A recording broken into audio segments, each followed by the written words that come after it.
Hola, bienvenidos una vez más a nuestro estudio de semillas en casa. El día de hoy tenemos la lección número 8 en nuestro estudio del libro de Daniel. Estaremos estudiando todo el capítulo 5. En esta ocasión, el versículo clave de nuestra lección es el versículo 23. El inicio y el final de este versículo dice lo siguiente: Usted desafió con soberbia al Señor del cielo. No honró al Dios que le da el aliento de vida y controla su destino.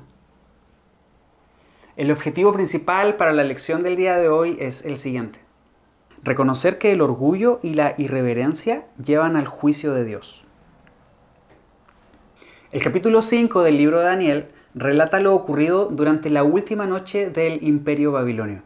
En este momento, en esta noche, se está celebrando una gran fiesta, se está celebrando una gran cena organizada por el rey de Babilonia, en este momento Belsasar. Esto es un acto de soberbia y también de rebeldía de este rey frente a Dios. Y con los excesos desafió al Dios de los cielos. Mientras Babilonia estaba siendo sitiada por los medos y los persas, este rey propone este gran banquete para un gran número de personas. Entonces, esto significa que este rey está totalmente despreocupado de lo que está pasando a su alrededor. Tiene sentido desde un punto de vista de la seguridad de la ciudad. ¿Por qué? Babilonia era una ciudad que tenía grandes muros que la protegían. Y además de eso, había un río que cruzaba por el centro de la ciudad. Por lo tanto, tenían altos muros y gruesos para protección contra enemigos y al mismo tiempo tenían un suministro de agua inagotable. Por lo tanto, no tendrían problemas para estar bien provisionados en cuanto a algún asedio como el que estaban viviendo en este momento. Esta historia nos enseña que Dios es el juez de toda la tierra. El Salmo 75, versículo 7 dice: Dios es el único que juzga, Él decide quién se levantará y quién caerá. Al mismo tiempo, esta historia nos enseña que nadie puede resistir la voluntad del Señor. Por otro lado, también esta historia señala a Cristo como la única fuente de justicia para el hombre, para el ser humano, y de esta forma no ser hallados faltos en la balanza divina. Meditemos en nuestra actitud frente a la autoridad y frente a la santidad de Dios y permitamos que el Señor sea quien nos lleve a confiar plenamente en su gobierno. Antes de comenzar con el desarrollo, lee el capítulo 5 del libro de Daniel todas las veces que puedas. Ve subrayando, ve tomando notas, ve apuntando tus observaciones, ve conectando un versículo con otro. Cuando hayas hecho esto, entonces vamos a darle inicio a nuestros puntos de desarrollo.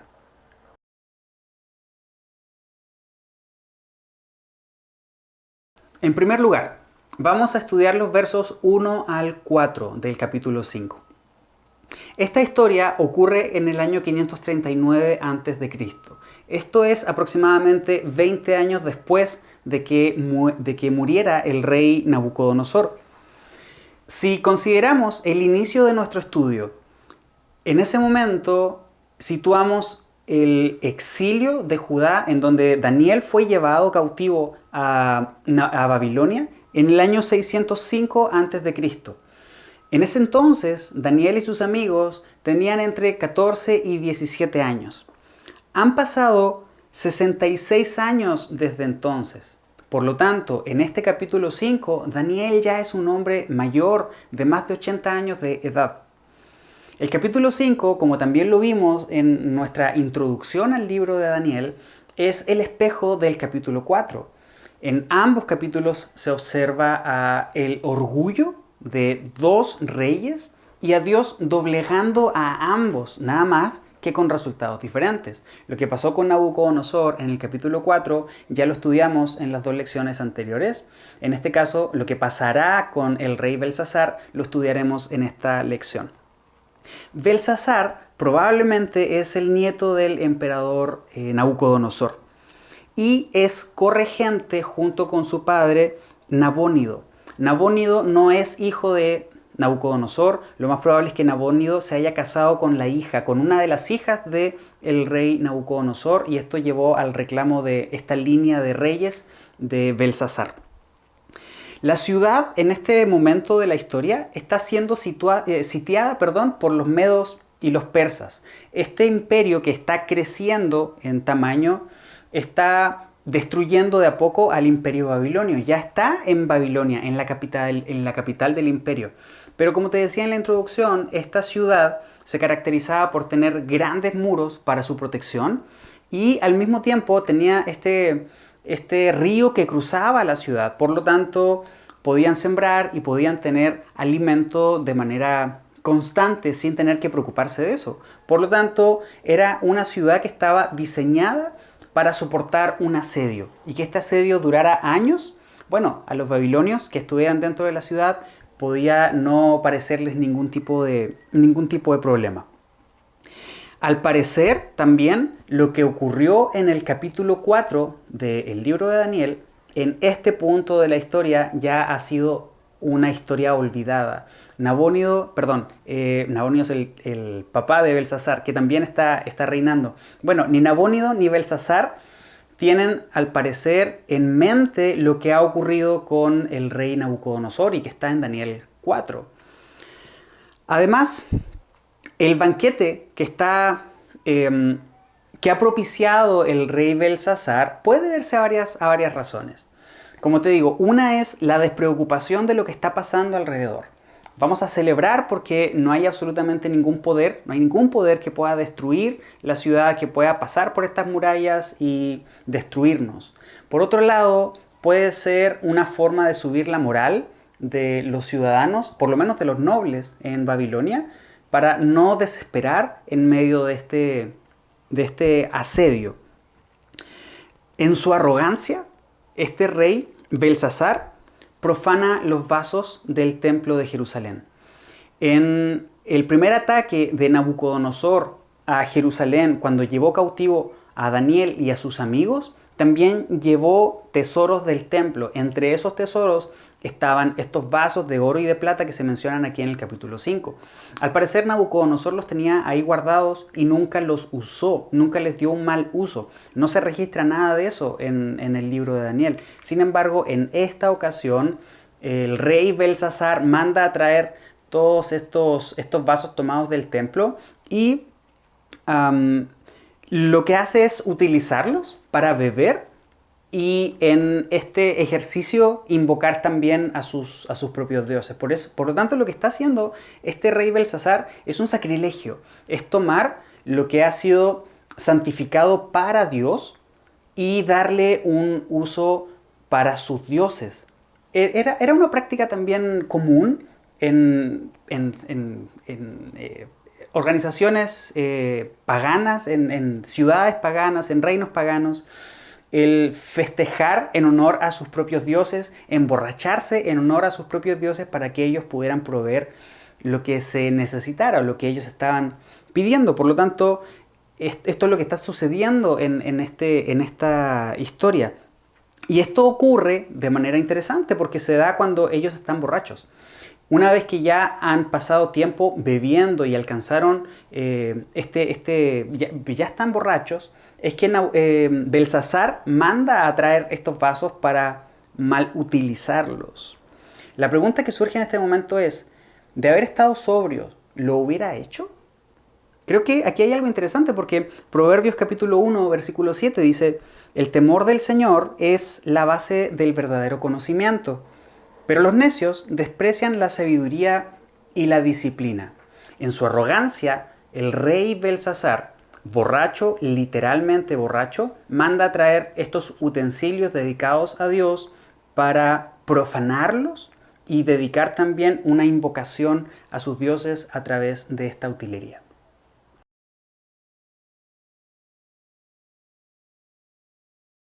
En segundo lugar, vamos a estudiar los versos 5 al 9. En este pasaje observamos un milagro de parte del Señor. Se ven un par de dedos humanos escribiendo en la pared. Y esta visión pudo ser observada por el rey Belsasar y también por los asistentes. De hecho, si observas el pasaje, se indica que esta visión ocurrió por sobre una antorcha o en el lugar en donde está una antorcha. Piensa que el lugar está cerrado, probablemente no hay luz natural, hay antorchas que están iluminando el lugar, por lo tanto la iluminación es bastante irregular. Sin embargo, Dios lo puso en un lugar para que todos pudieran verlo, en un lugar en donde había una antorcha iluminando. Y esta visión, por supuesto, aterró al rey Belsasar y a quienes estaban observando. La cara del rey Belsasar cambió, su color cambió, palideció, sus rodillas perdieron fuerza. Esto indica que el rey estaba en shock, estaba aterrorizado con lo que estaba observando. Y esto que se detalla y se observa aquí en este pasaje del verso 5 al verso 9 corresponde al juicio de Dios, el juicio que Dios está pronunciando en el mismo momento en el que Belsasar está haciendo un mal uso de la utilería del templo de Dios. Recuerda, está utilizando los vasos de oro y de plata consagrados a Dios, santificados a Dios, para honrar él a sus propios ídolos. Está haciendo un sacrilegio de las cosas santificadas al Señor. Y la respuesta de Dios a esta gran afrenta fue clara y se debió a lo que estaba haciendo Belsasar. Eso lo puedes ver en los versículos 23 al 28. Respecto a este mal uso que está haciendo Belsasar y a utilizar cosas que han sido consagradas a Dios de una mala manera o con un fin diferente para el cual fueron consagrados, es algo muy, muy importante. En Levítico capítulo 10, versículos 1 y 2, puedes leer una historia respecto a los hijos de Aarón que quemaron un fuego incorrecto frente a Dios y que como consecuencia Dios los consumió a ellos por completo hasta la muerte. En Ezequiel capítulo 22, versículo 26, leemos: tus sacerdotes desobedecieron mis enseñanzas y profanaron mis objetos santos. No hacen ninguna diferencia entre lo que es santo y lo que no es. Tampoco enseñan a mi pueblo la diferencia entre lo que es ceremonialmente puro e impuro. Y luego en el versículo 31 dice: por eso ahora derramaré mi furia sobre ellos y los consumiré con el fuego de mi enojo. Haré caer sobre su cabeza todo el castigo por cada uno de sus pecados. Yo, el Señor soberano, he hablado. De este modo podemos observar que utilizar lo que ha sido consagrado para Dios con un fin diferente tiene una trascendencia muy profunda. Y según Gálatas capítulo 6 versículo 7, no hay nadie que pueda engañar al Señor. Cada uno va a cosechar lo que ha sembrado. Por supuesto, Belsasar siguió el protocolo estándar de los babilonios, que era llamar a todos los sabios para que vieran esto que está escrito en la pared e intentaran interpretarlo. De hecho, además, Belsasar ofrece una gran recompensa, ofrece la recompensa de ser el tercero en importancia en el reino.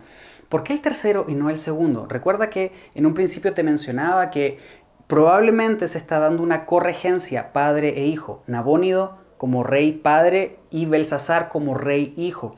Por lo tanto, luego de Nabónido en primer lugar, Belsasar en segundo lugar, quien pudiera interpretar este sueño sería honrado con el tercer lugar de importancia. Esa es una de las respuestas más probables a esto que puedes leer en este pasaje.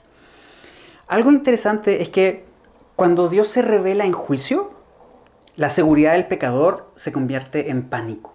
Eso es lo que estamos observando en esta porción. El Salmo capítulo 76, versículos 7 y 8 dice: con razón eres temido. ¿Quién puede quedar de pie ante ti cuando estalla tu ira?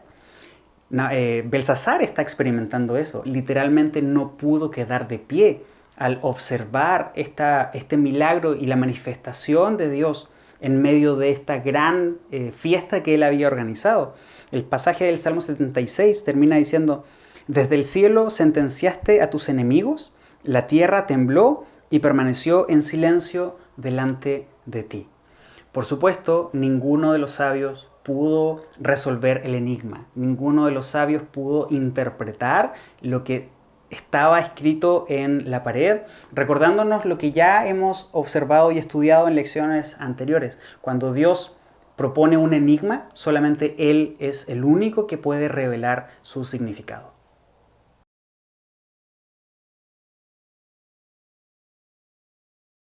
En tercer lugar, vamos a estudiar los versos 10 al 16. En esta porción observamos a una mujer, la reina madre. Esta reina madre que se menciona aquí puede haber sido una viuda del rey Nabucodonosor o puede haber sido la hija de Nabucodonosor, literalmente la madre de Belsasar. Y esta mujer tiene recuerdos de lo que sucedió con Nabucodonosor en las historias que ya hemos estudiado en los capítulos anteriores. Esto lo ves en los versículos 11 y 12. De hecho, esta mujer confía en lo que Daniel puede hacer. Y cuando se refiere a él, cuando se refiere a Daniel, utiliza calificativos muy elevados. Esta mujer dice que él tiene el espíritu de los dioses, que también demostró percepción, demostró entendimiento, sabiduría, que tiene un intelecto excepcional, que rebosa de conocimiento y entendimiento divino, puede interpretar sueños, explicar acertijos y resolver problemas difíciles. ¿Te das cuenta? La manera en la que esta mujer se está refiriendo a Daniel. Tú y yo sabemos que esta sabiduría que Daniel presentó en realidad es la sabiduría de Dios en Daniel. Y esta mujer, al parecer, está recordando lo que sucedió en capítulos anteriores de Daniel, para este entonces, en el capítulo 5, muchos años antes de lo que está sucediendo. Cuando Daniel llega a este salón y ve todo lo que está sucediendo, observa cómo Belsasar lo recibe. Belsasar le dice: ¿eres uno de los cautivos de Judá? Contrasta la estima que la reina madre tiene de Daniel respecto a cómo Belsasar se dirige a Daniel. La arrogancia de Belsasar no le está dando importancia a toda esta gran descripción que hizo la reina madre de Daniel. Y esto no es nada más ni nada menos que la demostración de la ceguera espiritual que tiene el rey Belsasar. ¿Cómo podemos también observar esto? Bueno, Belsasar ofrece obsequios y también trata a Daniel como un adivino más. ¿Por qué razón Daniel no llegó a este salón cuando fueron convocados todos los sabios? Como te decía hace un rato, Daniel ya tiene más de 80 años en este momento. Es probable que Daniel haya sido también quitado del cargo de el jefe de todos los sabios, por lo tanto no fue convocado en este momento. Y para Belsasar representa a alguien sin importancia. Por eso, como te comento y lo leemos en el pasaje, podemos ver que este rey se refiere a Daniel como: ¿eres tú uno de los judíos que trajo cautivo Nabucodonosor? Entonces, en este punto queda al descubierto la ignorancia que Belsasar tiene de Dios, de lo que ha ocurrido antes, de la interpretación de lo que ha ocurrido antes y también de Dios mismo. Primera de Corintios, capítulo 1, versículo 21 dice: ya que Dios en su sabiduría se aseguró de que el mundo nunca lo conociera por medio de la sabiduría humana, usó nuestra predicación ridícula, entre comillas, para salvar a los que creen. El hombre, de este modo, nunca podrá acceder al conocimiento de Dios en su propio razonamiento, únicamente a través de la revelación que Dios hace de sí mismo. Primera de Tesalonicenses, capítulo 4, versículo 3 al 5 dice: la voluntad de Dios es que sean santos, entonces aléjense de todo pecado sexual. Como resultado, cada uno controlará su propio cuerpo y vivirá en santidad y honor, no en pasiones sensuales como viven los paganos, que no conocen a Dios ni sus caminos. Observa en este pasaje, la voluntad de Dios es que sean santos. Y como resultado de este proceso de santificación, es que cada uno controlará su propio cuerpo y vivirá en santidad y honor. Por un lado, en este pasaje tenemos a Daniel, por otro lado tenemos a Belsasar. Daniel, un hombre de Dios, un hombre santificado, y Belsasar, un hombre pagano, arrogante y que está haciendo y cometiendo una gran afrenta hacia Dios.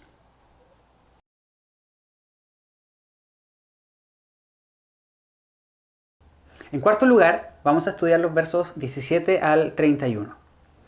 En esta porción puedes observar cómo Daniel rechaza los regalos que el rey Belsasar quiere ofrecerle en caso de que él pueda interpretar el escrito en esta pared. Para Daniel no es importante el regalo, para Daniel es más importante el mensaje que le tiene que dar al rey Belsasar. Observa cómo inicia la participación de Daniel. Daniel comienza hablando acerca de Nabucodonosor y de la grandeza de este rey. De esta manera es como si estuviera contrastando la grandeza de Nabucodonosor por una parte con todo lo que ha podido alcanzar el rey Belsasar, que no es mucho en comparación con toda la gloria que el rey Nabucodonosor tenía. Es como si le estuviera diciendo, si Nabucodonosor con toda su grandeza fue humillado por Dios y no pudo hacerle frente a Dios, tú que no eres tan grande, que no eres tan glorioso como el rey Nabucodonosor, ¿qué puedes esperar que pase? Daniel reprende duramente al rey Belsasar y lo reprende por no haber aprendido de la historia. Si Daniel está trayendo a colación lo que sucedió con el rey Nabucodonosor, esto significa que Belsasar conocía la historia, conocía lo sucedido. Entonces, Daniel lo está reprendiendo por no haber aprendido de lo sucedido con Nabucodonosor, pero también lo está reprendiendo, y se deriva de esto que te acabo de mencionar, por pecar con conocimiento de causa y también por su orgullo. Eso lo leemos en los versículos 22 y 23 del pasaje del día de hoy. Santiago capítulo 4 versículo 6 dice, Dios se opone a los orgullosos y da gracia a los humildes. Y luego en el versículo 17 dice, recuerden que es pecado saber lo que se debe hacer y luego no hacerlo. Daniel entonces está reprendiendo duramente al rey Belsasar porque está actuando con conocimiento de causa. Con toda la libertad que él tiene, ha decidido pecar y confrontar a Dios con su actuar, no solamente con su orgullo, sino que también con las decisiones que está tomando. Luego, interpreta el mensaje. Y este mensaje dice, Dios ha contado los días de tu reinado y le ha puesto fin. Has sido pesado en la balanza y no diste la medida. Tu reino será dividido y dado a los medos y a los persas. Considera las tres secciones de este juicio, la interpretación del juicio de Dios. Primero, Dios ha contado los días de tu reinado y le ha puesto fin. Esto habla de la temporalidad de los reinos, algo que ya hemos venido estudiando desde el capítulo 1 del libro de Daniel. Es Dios quien pone reyes, es Dios quien quita reyes, es Dios que decide cuándo inicia y cuándo termina el reinado. En segundo lugar, has sido pesado en la balanza y no diste la medida. En otras palabras, lo que Daniel está diciendo es que no eres justo. Dios no ha sido hallado justo ante Dios. Y en tercer lugar, tu reino será dividido. Esa es la profecía de lo que sucederá. Y será conquistado por los medos y por los persas. La palabra de Dios indica que solamente Él y solo Él puede pesar a los hombres según su justicia. Dios es el único juez justo que evalúa al hombre de manera correcta y de manera justa. En Proverbios, capítulo 16, versículo 2, leemos, la gente puede considerarse pura según su propia opinión, pero el Señor examina sus intenciones. Por otro lado, la palabra de Dios también nos enseña que solo su reino es eterno. Ve a Daniel, capítulo 2, versículo 44. También la palabra de Dios nos enseña que la verdadera justicia la encontramos solamente en Dios, en Cristo Jesús, nuestro Señor y Salvador. Romanos capítulo 4, versículo 5 dice, la gente no es considerada justa por sus acciones, sino por su fe en Dios, quien perdona los pecados. Entonces, la única manera de ser pesados por Dios y ser encontrados justos es a través de Cristo. Es por la fe en Cristo. Por lo tanto, esto que está sucediendo en esta historia está apuntando hacia nuestro Señor Jesucristo.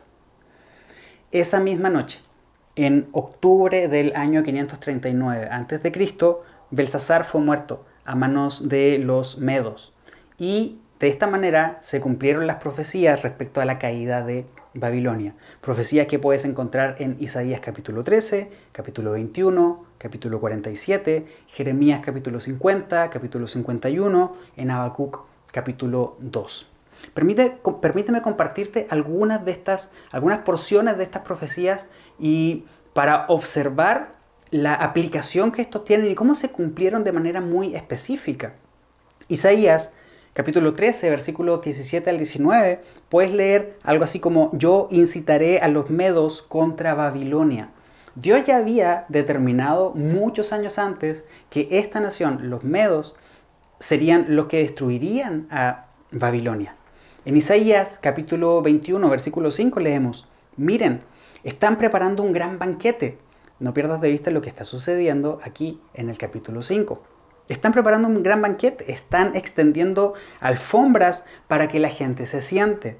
Todos comen y beben, pero rápido, tomen los escudos y prepárense para la batalla. Los están atacando. Isaías capítulo 21, versículo 9 dice: ha caído Babilonia, ha caído. Todos los ídolos de Babilonia yacen en el suelo hechos pedazos.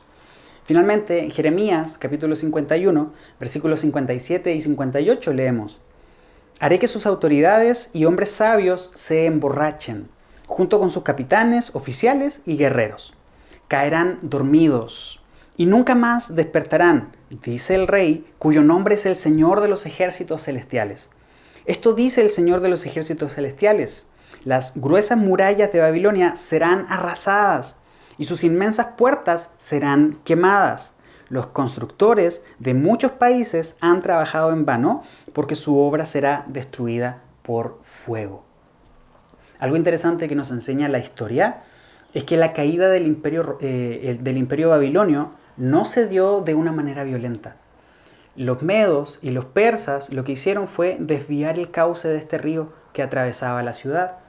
Y cuando desviaron el cauce y el nivel del agua del río bajó, ellos pudieron entrar por ahí. Entonces no tuvieron que asaltar ni destruir las murallas. Ellos pudieron entrar por ahí y en realidad la violencia que se vivió dentro de las murallas de Babilonia no fue excesiva. Por lo tanto, no se recurrió a una gran batalla sangrienta, sino que de una manera muy sencilla este imperio cayó, cumpliéndose de esta manera las profecías que te acabo de mencionar, entre tantas otras, y también lo que ya habíamos estudiado en capítulos anteriores del libro de Daniel. Luego de ti vendrá otro imperio, lo que veíamos en el sueño de Nabucodonosor, de esta gran estatua que tenía 4 materiales diferentes.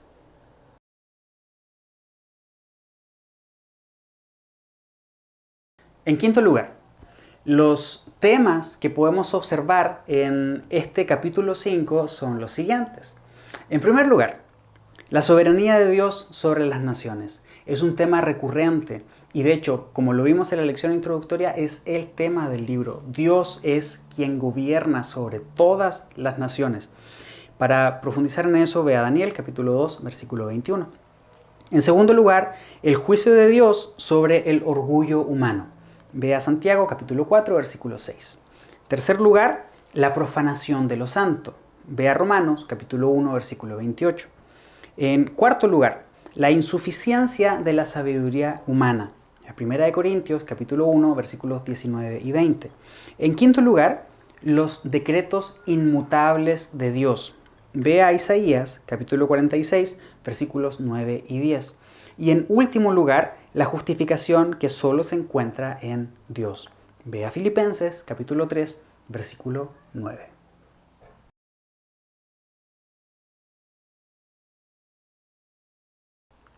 Para nuestras semillas en casa y para tu propio estudio personal. En primer lugar, la indicación es a memorizar el versículo central de esta lección. En esta ocasión, nada más consideramos el inicio y el final del versículo central que concentran el punto medular hacia donde está apuntando este versículo. Si no lo puedes memorizar palabra por palabra, entonces considera la idea central, memoriza esa idea central y recítala en tu reunión de estudio en casa.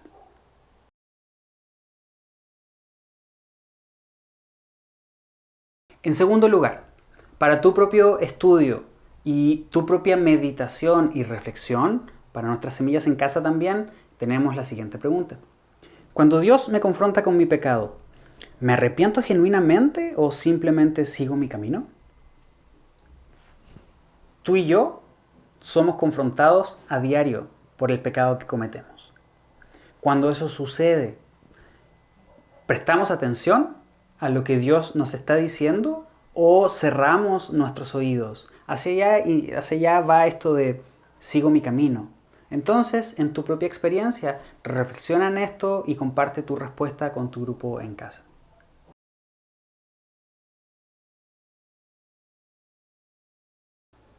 La tercera pregunta para tu estudio personal y también para los grupos en casa es la siguiente. ¿Estoy viviendo con la conciencia de que mi vida es temporal y que debo estar preparado para encontrarme con Dios en cualquier momento? Para abordar esta pregunta, piensa en nosotros hoy somos creyentes. Creemos en el Señor, hemos entregado nuestra vida a Él. Si es así, entonces sabemos que Dios en cualquier momento puede venir por nosotros, llamarnos a su presencia. Entonces, ¿estoy viviendo con esa conciencia de que mi vida es temporal? Así como los reinos son temporales, mi vida también tiene un fin. Por otro lado, si no estoy llevando una vida acorde a lo que creo, ¿soy consciente también de eso? ¿De que mi vida en algún momento llegará a fin y tendré que dar cuenta por lo que he hecho?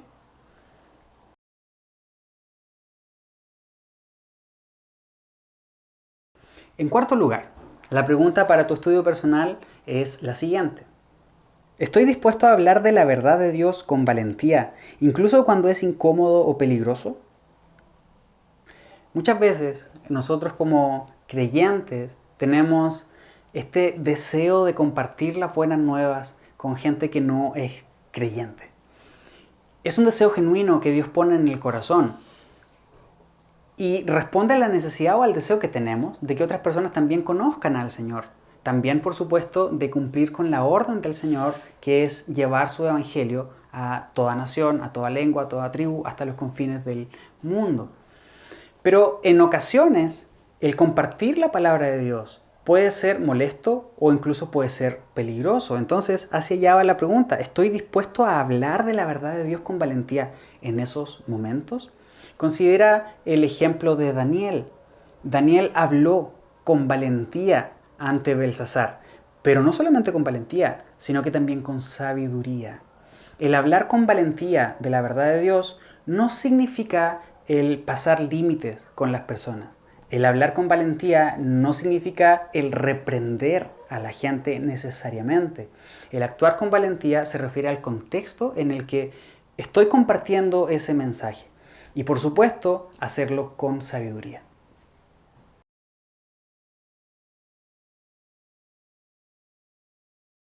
En quinto y último lugar, la pregunta para tu propio estudio personal, tu propia reflexión y para nuestros grupos en casa es la siguiente. ¿Estoy viviendo de manera coherente con mi identidad en Cristo o estoy utilizando mi cuerpo, mente y corazón de una manera que profane lo que Dios ha hecho santo? Para responder a esta pregunta, quiero invitarte a leer 1 Corintios capítulo 6, versículos 19 y 20. Reflexiónalo, óralo, pasa un tiempo con el Señor en meditación para poder responder a esta pregunta. ¿Mi vida es coherente con mi identidad en Cristo? ¿Estoy viviendo de una forma coherente o estoy teniendo una doble vida? Estoy por un lado diciendo que creo en Dios, pero por otro mis acciones no lo indican así. Considera lo que leíste en 1 Corintios capítulo 6, versículos 19 y 20, y a la luz de todo lo que hemos estudiado el día de hoy, y de la importancia y la profundidad, la relevancia que tiene el utilizar lo que ha sido consagrado para Dios con otro propósito, reflexiona en eso para contestar a esta pregunta. Ahora, no solamente pensemos en cosas materiales. Los vasos de oro y de plata representan en este caso nuestra propia vida. Pablo en Romanos nos invita a entregarnos al Señor completamente, a consagrar nuestra vida completamente a Él. Por lo tanto, si nuestra vida ha sido consagrada para el Señor, ¿estamos utilizándola de la manera correcta? Estamos llegando al final de nuestro estudio número 8 del libro de Daniel. Comparamos capítulo 4 y capítulo 5 en esta imagen de espejo que comentamos en la lección número 1.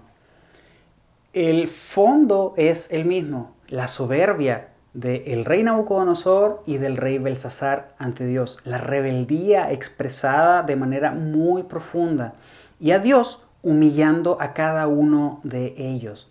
Sin embargo, la diferencia fue abismal entre la respuesta de Nabucodonosor y la respuesta del rey Belsasar. ¿Cuáles son las respuestas que tú y yo estamos dando cuando Dios nos está confrontando? Que Dios te bendiga y nos vemos en nuestro próximo estudio del libro de Daniel.